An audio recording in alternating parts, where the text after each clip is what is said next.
శ్రీ ఆదిశంకరాచార్య విరసమైన సౌందర్య లహరిలో ఈరోజు మనం 72వ శ్లోకంలో ఉండే విషయం తెలుసుకుందాం. సమం దేవీ స్కంద ద్విపవదన పీతం స్తనయుగం తవేదం నఖేదం హరతు సతతం ప్రస్నుతముఖం యదాలోక్య శంకా కులిత హృదయో హాసజనకః స్వకుంభౌ హేరంబః పరిమృశతి హస్తేన ఝటితి.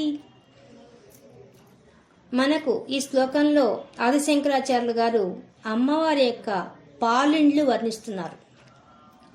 అంటే మనకు చేతులైపోయింది, అరచేతులైపోయింది, ఇంకా పాలిండ్లకు వచ్చేసారు. ఈ పాలిండ్లకు వచ్చేసరికి అమ్మవారిని మన చేత ధ్యానం చేయించాలని చెప్పి, నిజంగా మన గుళ్ళకు పోయినా కూడా మనం పాలిండిని అంత బాగా గమనించము, అంత బాగా ధ్యానం చేయం, ఊరికే చూస్తాం, అంతే వచ్చేస్తాం. కానీ మనము ఆ పాలిండిని దర్శించినంత మాత్రాన మనకు వచ్చే ఫలితం కూడా ఈ శ్లోకంలో చెప్తున్నారు ఆదిశంకరాచార్యులు గారు. ఏం చెప్తున్నారు? సమం సమానంగా దేవి ఓ అమ్మ, నువ్వెవరివి? దివ్యమైన స్వరూపం కలిగిన ఓ తల్లి.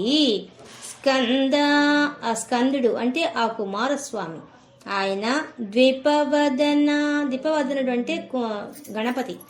ద్విపవదనం ఎందుకంటున్నారు? 2 సార్లు, అంటే ఒకసారి మామూలు తల ఉండి శిరస్సు ఉండి, తర్వాత శివుడి చేత ఖండించబడి, త్రిశూలం చేత ఖండించబడి ఏనుగు తల వచ్చినవాడు కాబట్టి ద్విపవదనుడు అంటారు. 2 సార్లు 2 ముఖాలు వచ్చాయి కాబట్టి సమం సమంగా దేవి ఓ అమ్మ, స్కంద ఆ కుమారస్వామికి, ద్విపవదన ఆ గణపతికి, వాడిద్దరు ఏం చేశారట? పీతం స్తనయుగం, నీ పాలిండ్ల నుంచి, అంటే నీ రొమ్ముల నుంచి పాలు పీతం తాగారు. వాళ్ళు నీ పాలు తాగారు. అంత గొప్పగా ఇద్దరు కుమారులు కూడా ఇద్దరికి సమానంగా ఇచ్చి పోషించింది అమ్మవారు పాలు. అటువంటి తల్లివి నువ్వు. 2 పిల్లలకి సమానంగా పాలిచ్చి వాడు నీ దగ్గర పాలు తాగి వాళ్ళు పెద్దవాళ్ళు అయ్యారమ్మా. అంత గొప్ప స్థితి ఉంది అని చెప్పి ఆ పాలిండ గొప్పతనాన్ని గురించి చెప్పాడు. తవేదం నఖేదం, తవ అటువంటి ఓ అమ్మ నీ యొక్క ఇదం, ఈ విధంగా ఉండే నీ యొక్క పాలిండు. ఎటువంటి పాలిండ్లవి? ఆ సాక్షాత్తు ఆ కుమారస్వామి గణపతి తాగినటువంటి పాలు దాని ఆ స్తనాలు, అంత గొప్ప స్తనాలు. అవి ఏం చేస్తాయి? నఖేదం, మాకు ఖేదం, మాకు దుఃఖాన్ని తొలగిస్తాయి. ఆ పాలిళ్ళు మాకేం చేస్తాయి? మాకు దుఃఖాన్ని తొలగిస్తాయి. అది గొప్పతనం. అమ్మా, నీ పాలిండు తలుచుకున్నంత మాత్రాన మాకేమవుతుంది? మా దుఃఖం పోతుంది. హరతు, అది కూడా, ఆ దుఃఖం కూడా హరతు, హరింపజేయబడుతుంది. ఎప్పుడు? సతతం, ఎప్పుడు, ఎల్లప్పుడు.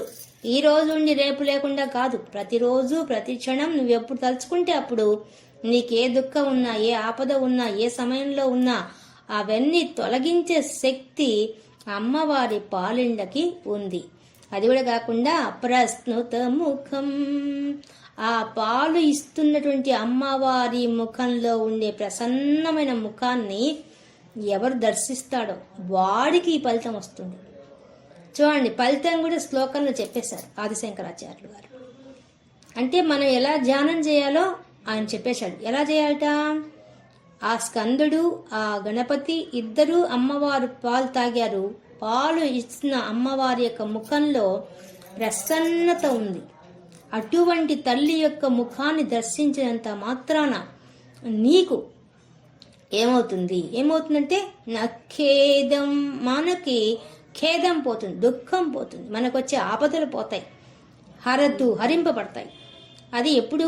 సతతం, ఎల్లప్పుడు. ఒక రోజు కాదు, ఒక రోజు నుండి ఇంకో రోజు వచ్చే వాటి గురించి కాదు.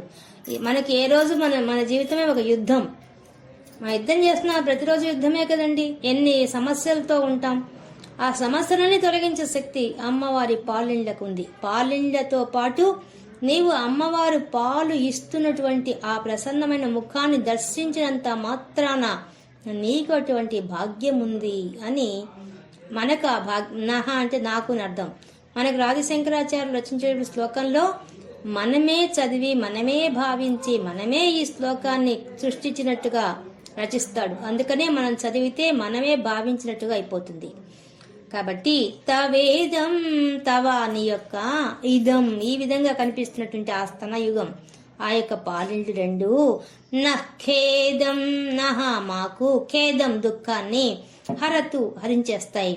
ఎప్పుడు సతతం ఎల్లప్పుడు ప్రస్నుత ముఖం అమ్మ నీ ముఖం ఎటువంటిది ప్రసన్నమైన ముఖం.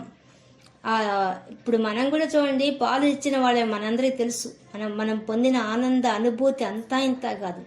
పిల్లలకు పాలు ఇచ్చేటప్పుడు ఆ తల్లి పొందే ఆనంద అనుభూతే వేరండి. అసలు నిజంగా ఆశ్చర్యకరమైన విషయం కదా, అది అద్భుతమైన విషయం అది.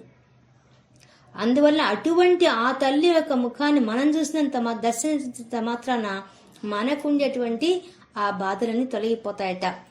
కానీ మీరు దర్శించలేరు కదా, అందుకని నేను దర్శింపజేస్తాను చూడండి అని మనకు తర్వాత 2 పాదాల్లో మనకు ప్రత్యక్షంగా దృశ్యాన్ని చూపిస్తున్నాడు. ఎలా చూపిస్తున్నాడు? గణపతి వినాయక స్వామి అమ్మవారి ఒళ్ళో పడుకొని పాలు తాగుతున్నాడంట. దృశ్యం అది. దృశ్యం ఏంటంటే అమ్మవారి ఒళ్ళో ఆ గణపతి పడుకొని పాలు తాగుతూ ఉన్నాడు. తాగుతూ ఉంటే ఏం జరిగిందో చెప్తున్నాడు.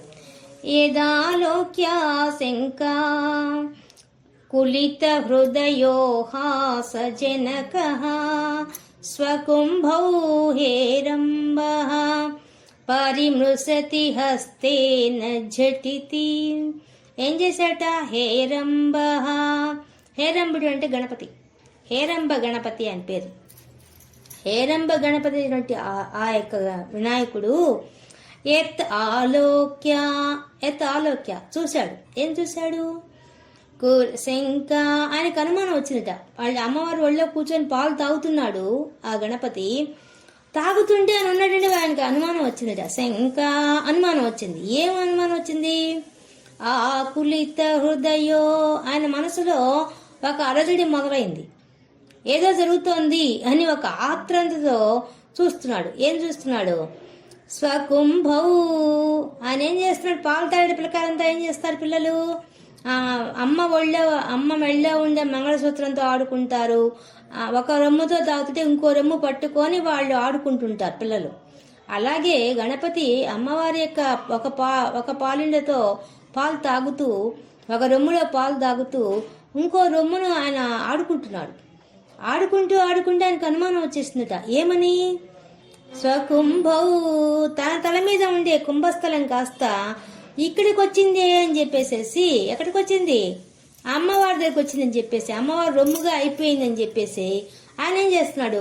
పరిమృశతి, తన కుంభస్థలాన్ని తడిపి చూసుకుంటున్నాడు. తన కుంభస్థలం ఉందా లేదా ఇక్కడ, ఇది పోయి అమ్మవారి దగ్గర ఉన్నదే, మా అమ్మ దగ్గర ఉన్నదేంది, నా తల మీద ఉందా లేదా అని చెప్పేసి పరిమృశతి, దాన్ని తాకి చూసుకుంటున్నాడు.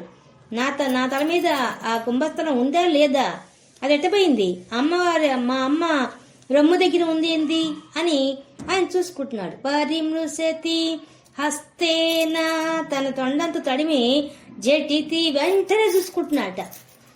చూసుకుంటేసరికి ఈ దృశ్యాన్ని చూడంగానే ఏమైపోయింది? హాసజనక, పాలిస్తున్నటువంటి అమ్మవారు పక్కనే ఉన్న అయ్యవారు ఇద్దరికి నవ్వు వచ్చేసి పెద్దగా నవ్వేశారు. పక్క నవ్వేశారు. ఎందుకు? ఆ చిలిపి చేష్టకి వాళ్ళందరికీ నవ్వు వచ్చేసింది. వాడిద్దరికి, ఎవరిద్దరికి? జనక అంటే తల్లి తండ్రికి ఇద్దరికి నవ్వు వచ్చేసింది. అమ్మవారికి అయ్యవారికి ఇద్దరికి నవ్వు వచ్చేసింది. మనకు కూడా చూడండి, మనం వింటున్నప్పుడు మనకు కూడా దృశ్యం కనిపిస్తోంది, మనకు నవ్వు వస్తోంది. ఎందుకని? ఆయన తల మీద ఉండాల్సిన కుంభస్థలం పోయి అమ్మవారి రొమ్ముని చేరిందని చెప్పి ఆయన భావించేసేసి నా తల మీద కుంభస్థలం ఉందా లేదా అని తడివి చూసుకుంటున్నాడంటే మనకు నవ్వు రాలేదు, అందరికి నవ్వు వస్తుంది. ఈ విషయం అంత బాగా చూసుకున్నాడు ఆయన. కాబట్టి అది చెప్తున్నాడు ఆది శంకరాచార్యులు. ఇప్పుడు మనం దర్శించామా లేదా? అమ్మవారి పాలిళ్ళు మనం చూసాం, ఆ గణపతి తాగే దృశ్యాన్ని చూసాం, ఆ గణపతి తన తలను కూడా తడువుకోవడం చూసాం, ఒకేసారి ఆ శివుడు పార్వతి ఇద్దరు నవ్వేది కూడా చూసాం. అందరం చూసేసాం ఈ దృశ్యాన్ని. ఒక్క శ్లోకంలో మనం దర్శించలేని విషయాన్ని మన చేత దర్శింపజేశారు ఆది శంకరాచార్యులు. అది ఆయన గొప్పతనం. ఇప్పుడు మనమైతే మనకింత భావం రాదు, ఇంత భావించి మనం అమ్మవారి యొక్క పాలనను దర్శించలేము. కానీ దర్శించే భాగ్యాన్ని ఎందుకు కలిగిస్తున్నాడు? నిజానికి ఆ పాలు తాగుతుంది ఒక్క వినాయకుడేనా? మనము తాగుతున్నాం. నిత్యము అమ్మవారి పాలిండ్లు అనుభవిస్తున్న వాళ్ళ మనమే. అమ్మవారి పాలిండ్లు అంటే ఏందవి? సూర్యుడు చంద్రుడు. ఆ సూర్యుడు చంద్రుడు లేకపోతే మన బతుకుందా? సూర్యుడు రాబట్టే కదా జీవశక్తి కలిగి సమస్త జీవరాశిలో జీవశక్తిగా ఎవరు కూర్చోన్నారు? ఆ సూర్యశక్తి కూర్చోంది. అంత ఔషధ శక్తి కానీ మనశ్శక్తి కానీ అన్ని కదిలించేవాడు ఆ చంద్రుడు. ఒక పాలిండు, ఒక రొమ్మొచ్చి చంద్రుడు, ఒక రొమ్మొచ్చి సూర్యుడు, ఈ రెండూ మనకి మన జీవితాన్ని కూడా పాలిచ్చి పోషిస్తున్నాయి. అటువంటప్పుడు ఆ అమ్మవారిని ఆ విధంగా ఆ దృష్టితో చూడకపోతే, చూస్తే నీకొచ్చే ఫలితం ఏందో ఆయన చెప్పేశాడు. శ్లోకంలో చెప్పడం కాదు, మన చేత ధ్యానం చేయించాడు ఆ విషయాన్ని. మనంగా చేయలేం ఆ ధ్యానం.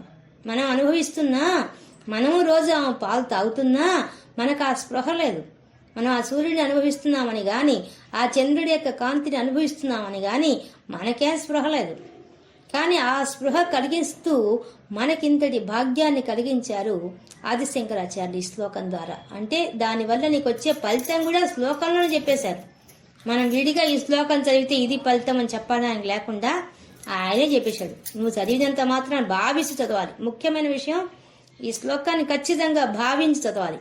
చదివితేనే దీని యొక్క ప్రయోజనం దీంట్లో దాగి ఉంది.